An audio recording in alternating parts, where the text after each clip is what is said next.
बिस्मिल्लाहिर्रहमानिर्रहीम। अस्सलामु अलैकुम अज़ीज़ तलबा। अब हम एक न्यूमेरिकल सॉल्व करेंगे जिसमें हम अमेरिकन अप्रोच के तहत ट्रांजैक्शन में से डेबिट और क्रेडिट मालूम करना जो है वो सीखेंगे। तो ये परफॉर्मा आपने बना लेना है। पहला कॉलम आपका डेट का होगा, दूसरा जो कॉलम है वो है अकाउंट्स इन्वॉल्व्ड का, यानी कि आपने ये देखना है कि उस ट्रांजैक्शन में कौन कौन से अकाउंट्स जो हैं वो इन्वॉल्व हो रहे हैं। फिर उन अकाउंट्स की क्लास क्या है, ये हमने देखा था। There are 5 classes of accounts जो हैं, एसेट्स हैं, एक्सपेंसेस हैं, इनकम है, कैपिटल है और लायबिलिटीज है।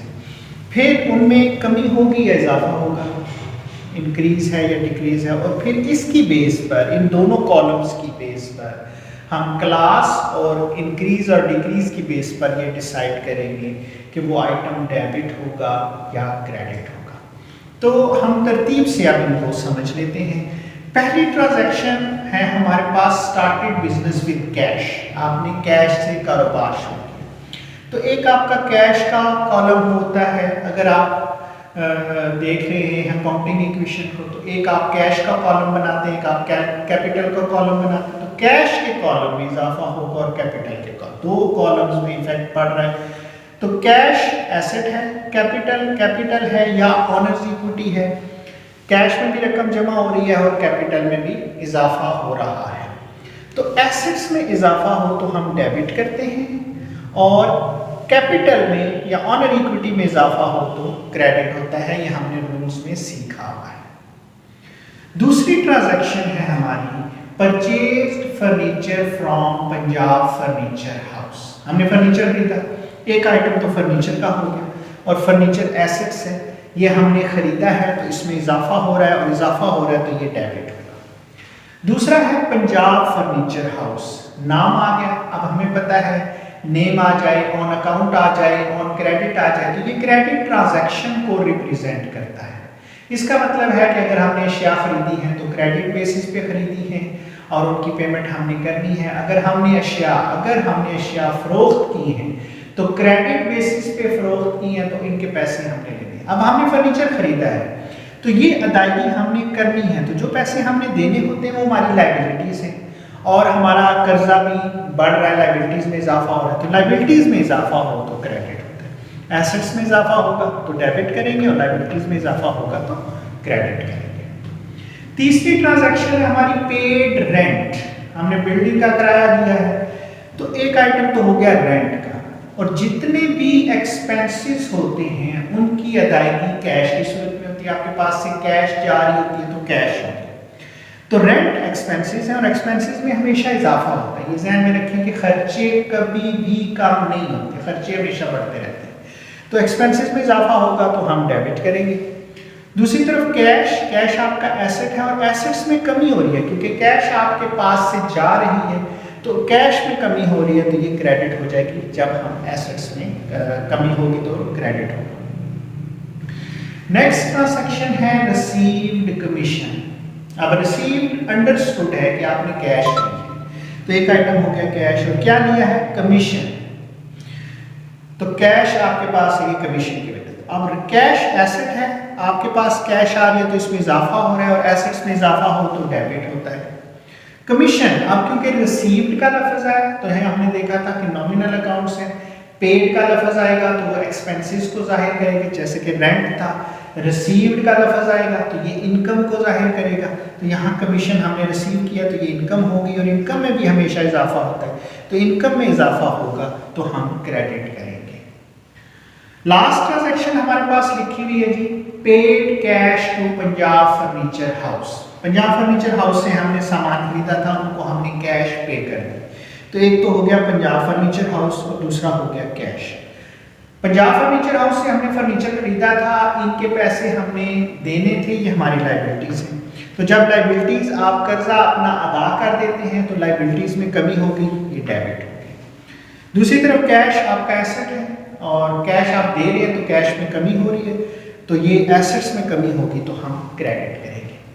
तो उम्मीद है कि अमेरिकन अप्रोच के तहत आपको एक ट्रांजैक्शन में से डेबिट और क्रेडिट मालूम करना समझ में आ गया होगा।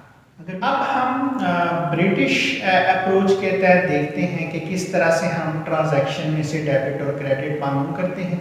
लेकिन पहले अगर आपने चैनल को सब्सक्राइब नहीं किया तो चैनल को सब्सक्राइब कर दें और बेल आइकन को प्रेस कर दें ताकि नई आने वाली वीडियोस की नोटिफिकेशन आपको मिलते रहे।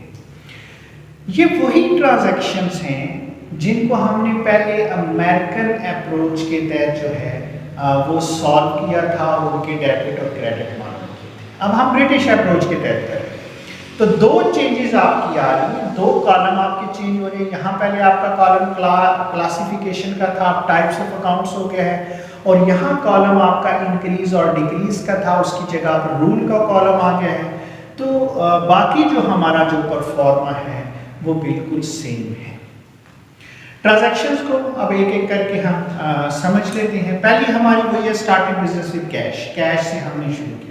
अकाउंट्स वही इन्वॉल्व है, कैश है और कैपिटल है। कैश रियल अकाउंट है, अब ये फिजिकली आपके सामने जो है वो मौजूद होता है। तो ब्रिटिश वाले कहते हैं कि ये रियल अकाउंट है और ये आपके पास आ रही है। मालिक ने कारोबार शुरू किया, मालिक ने आपको कैश दे दी, कैश आपके पास आ रही है, आपने बिजनेस के अकाउंट्स मेंटेन करने हैं तो आप बिजनेस के पॉइंट ऑफ व्यू से सोचेंगे। तो अब आपके पास कैश आ रही है तो जो भी आपके पास रियल अकाउंट आता है वो डेबिट होता है, तो ये डेबिट हो गया।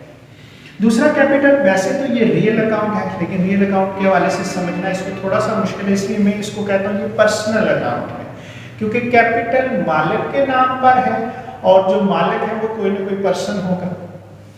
तो मालिक आपको दे रहा है, इन्वेस्टमेंट कर रहा है, तो बिजनेस में वो कैश या जो भी आइटम है वो दे रहा है, गिवर है, तो जो भी पर्सनल अकाउंट में गिवर होता है वो क्रेडिट होता है। दूसरी ट्रांजैक्शन थी हमारी purchase furniture from Punjab furniture house. Item वही, हमने फर्नीचर खरीदा है और किससे खरीदा है? पंजाब फर्नीचर हाउस से। फर्नीचर रियल अकाउंट है, ये फिजिकली हमारे सामने एग्जिस्ट करता है, हमारे सामने मौजूद होता है और ये हमारे पास आ रहा है। तो रियल अकाउंट जब भी आपके पास आते हैं तो डेबिट होंगे। आप पंजाब फर्नीचर वाले आपको फर्नीचर दे रहे हैं, ये गिवर है, तो पर्सनल अकाउंट में जब गिवर होंगे तो वो क्रेडिट होंगे। आगे है जी पेड रेंट, आपने रेंट पे किया। रेंट नॉमिनल अकाउंट है और पे का लफ्ज आया पेड का, तो ये एक्सपेंसेस को जाहिर करेगा और एक्सपेंसेस हमेशा डेबिट होते हैं। कैश रियल अकाउंट है और अब आपके पास से कैश जा रही है, गोज आउट, तो रियल अकाउंट में जो भी चीज आपके पास से जाती है वो क्रेडिट होती है। नेक्स्ट ट्रांजैक्शन है रिसीव्ड कमीशन, आपने कमीशन वसूल किया है। अब आपके पास कैश आ रही है, रियल अकाउंट है, रियल अकाउंट जब आपके पास आता है कम्स इन तो डेबिट होगा। कमीशन नॉमिनल अकाउंट और अब क्योंकि रिसीव्ड का लफ्ज आया है तो ये इनकम को जाहिर करेगा और इनकम हमेशा क्रेडिट होती है।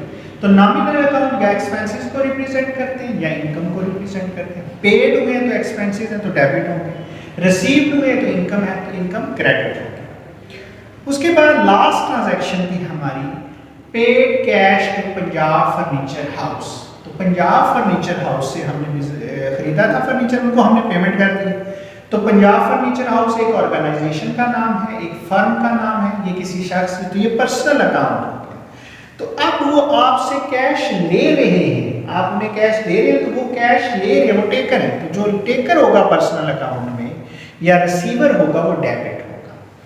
कैश रियल अकाउंट है और कैश अब आपके पास से जा रही है, गोज आउट, तो रियल अकाउंट में जो भी चीज आपके पास से जाती है वो क्रेडिट होती है। तो ये ब्रिटिश अप्रोच के तहत उम्मीद है कि आपको एक ट्रांजैक्शन में से डेबिट और क्रेडिट मालूम करना समझ में आ गया होगा।